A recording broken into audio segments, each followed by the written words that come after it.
I'm still at it. I got a lot I can do without even picking up my caulking gun yet. Like I say, I don't have any caulking because the guy got the clear and I'm not going to use the clear. He was going to do it, and at the last minute he went for lunch. I mean, he got one little ceiling painted for us in here. Didn't even have time to cut it in yet. He had one guy kind of cutting in, and I don't know where he started. Oh, they started cutting in over here. I know I'm going to have to do it over because it didn't get enough on there. I can already see that little bit along there that it didn't get on there thick enough. See, I can still see some right up there in the ceiling. And so anyways, he did that, and he was leaving for lunch. He took his roller, he went outside in the backyard, he got the hose out. And where do you suppose he was cleaning out his roller? I'll show you. This is where he cleaned out his roller. On the nice concrete stamped colored patio. Now there's marks on that, but all of that had paint on it. It was splattered all over the place, and then he left. I ended up having to go out there with my simple green and my brush and wipe everything down, rinse everything off. Then he traipsed paint, boom, boom, boom, all the way along there, so I had to clean that up. And then he didn't have his paintbrush cleaned out, and even then the roller wasn't cleaned out. It was only cleaned out about halfway, and I'm like, forget it, I'm not gonna sit here and watch this guy when I can do all this stuff on my own. That was the whole idea. Come here, do it all, mow me knife, do it all, and get it taken care of. You know, somebody else does the carpet. We need somebody out here to fix the dishwasher. Momi's doing some cleaning, and then she'll help me doing some other stuff. And basically it's a big paint job, clean job, and the major cleaning had never been done for 8 or 9 years. And you know, all that kind of stuff I'm going to have to do before I even get the paintbrush out. Sweep along all the baseboards, and then that's not going to be good enough because I know it's still going to be, there's grime down there, and I want the paint to stick on the walls and stuff. I'm probably going to end up going up. I can see there's discoloration right in here. I'm going to probably go up about that high with my sponge, my simple green, and wipe all that stuff down. Before I do anything, obviously I have to scrape off the caulking along there. And I was thinking, okay, when should I do the caulking down against the tile? Should I scrape that and caulk it before I paint? But I think I'm going to paint the baseboard first because it's kind of a white color. And I'll take some white caulking, nice thin bead, wipe it off with my finger and a wet sponge, and get a nice tight little bead down there. After a while, it's going to get dirty anyways, and it's going to discolor exactly the same color as the baseboard because the baseboard's kind of an off-white color. So I think I'm going to end up doing that last, but I still have to scrape that stuff up before I can paint. Wipe everything down, put simple green on all of this. You cannot paint over this, okay? This is all dusty. I'll have to patch these things up in here, but once I take all these hinges off, it's going to be easier to paint all that too. You just have to be real careful not to just slop the paint on and go down to the next one and think, oh, this is fun, this is no problem. You come over here and then you come back over here later and you see a little run right here. Boom, kaboom, and kaboom. That's because you got too much paint where this indentation is, where the hinge is. Once you take the hinge out, you still have to be careful when you're painting. Okay? Same thing with this little lip edge. You get just a hair too much paint there and it runs. So after you get done with your door jambs and stuff, you want to walk back there 15-20 minutes later. You know, do this door jamb first, let's say. Then go over and do the next door jamb. Before you get to the next one, come back here and double check this. Make sure, ooh, shoot, I'm glad I checked it because that hinge was okay and the bottom hinge was okay, but I had a run there. You know, do you want to see a run after all your paint dries and you think you're all done? Now you got to scrape that off and you got to fix it. You know what I mean? And so, different things like that. And I'm gonna end up, I think I'm gonna paint the ceilings first. I'm gonna paint all the ceilings first. That way, when I cut it in, I don't have to be too careful because I get a little bit of paint on the wall. That's okay because I'll roll this I'm gonna actually do the walls last. And then when I cut it in with a paintbrush, I might do it with a little bit thicker paint, let it kind of set a little bit.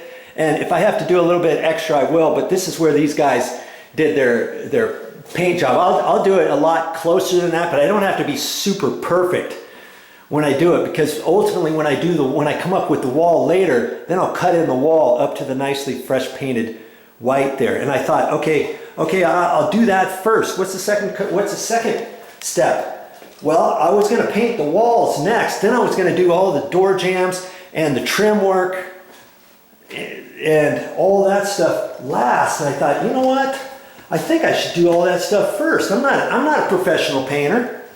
I can do it good enough though, but I thought I'll just do all the finished paint first. I'll still do it as close as I can, but if I get a little bit of white on this, no biggie, because then I'll come in here with the roller and I'll do all the walls. And I may have to get my mini roller out too. I've got a mini roller. I got the big roller cover. The bad boy here, along with the roller cover. That's the roller cover. This is the roller frame. Okay. Then I've got another one, a mini roller cover, a mini roller frame with the mini roller covers. Here, see, here's a 6 inch. What happened to my other one? Oh, here's one. See, I can do the 6 inch. I've got a thinner one. I've got some 4 inch ones in case I need those, and then at the end, and then see, I can do the baseboard that way too. Then when I do the roller, boom, boom, boom, boom, boom, I'll be careful along the bottom not to do it. And then I got to get down on my hands and knees to cut in the wall to the baseboard. Well, I only have to do that at the end, and I'll be real careful along the freshly painted baseboard. I think that's what I'm going to do. You know, I think painters might do it the very opposite. I think they'll do the ceiling first, then they go and do the walls. Then they come back and do the baseboard and the door frames last. I'm going to do these out in the garage. But, you know, I might try one room I'll do all the baseboard and the trim work first. And you know what? It'll be dry enough by the time I get here to do all the walls, because I'll end up, basically I think that's what I'm going to end up doing for the entire job. That way I can do all the trim work first, okay, before I do the walls. And then I can do all the base out here, I can do the door frames, I can do the door frames out here, I can do the trim work up high, and do all that stuff first. Then it can dry. It'll be nice and dry by the time I get ready to do the walls. And the walls, I'm good at walls. I don't have to hit, and if I tag one of these by a little bit, okay, I can always hit it with the paintbrush again. But then I can cut in everything. It's easier for me to cut straight this way instead of reaching around here and doing this way. And the same thing down at the bottom. I think I'll be fine with it, and I think it's going to save me some time. I think I can go faster, because when I do the base, I don't have to be so particular not to get any on the wall. You know what I mean? On the fresh paint on the wall. I'll just, like I said, I'll have to try. Maybe if you decide you want to do it the different way, that's fine too. You know, and I've got a nice cut-in paintbrush for that. Usually I use a throwaway paintbrush, but I got a nice finished paintbrush, and it tapers down, and it's at an angle, and it also tapers down. I don't like the thick one. When I say tapered, the hair on here tapers down, and it's also cut at an angle. Might not be hair, this is nylon, okay? There's different paintbrushes you can get, so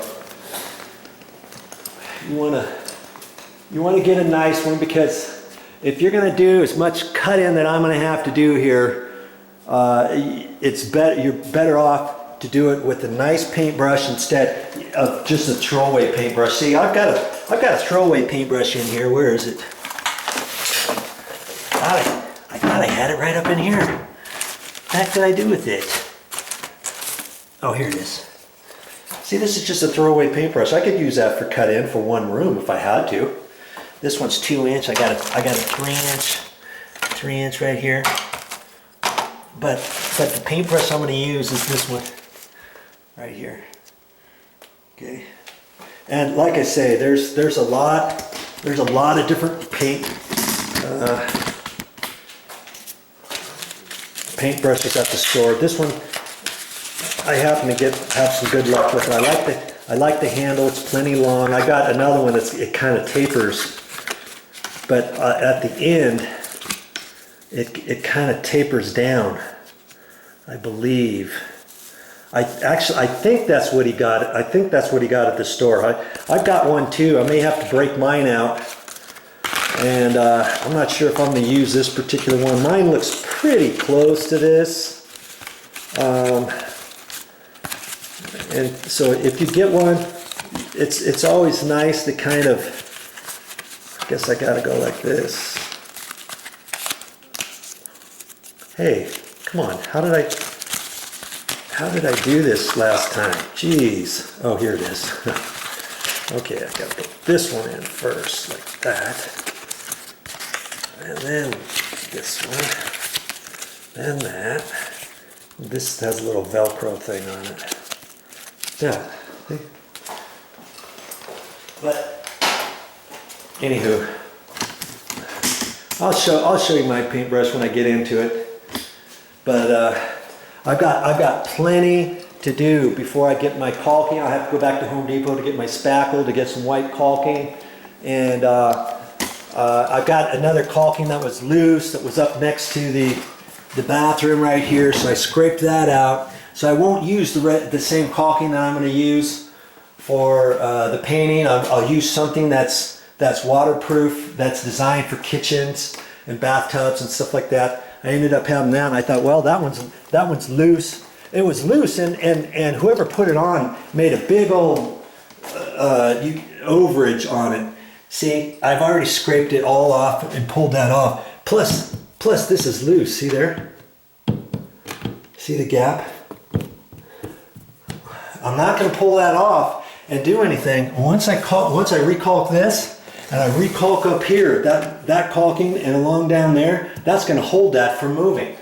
So see, I'll use the painter's caulking up here and along there, and then I'll use the other white caulking that I've got right down there. Okay, that's what I'll do there. Okay, moving on. It's time to get busy once again. Well, that's all I got for this time, but I'll be back with more videos.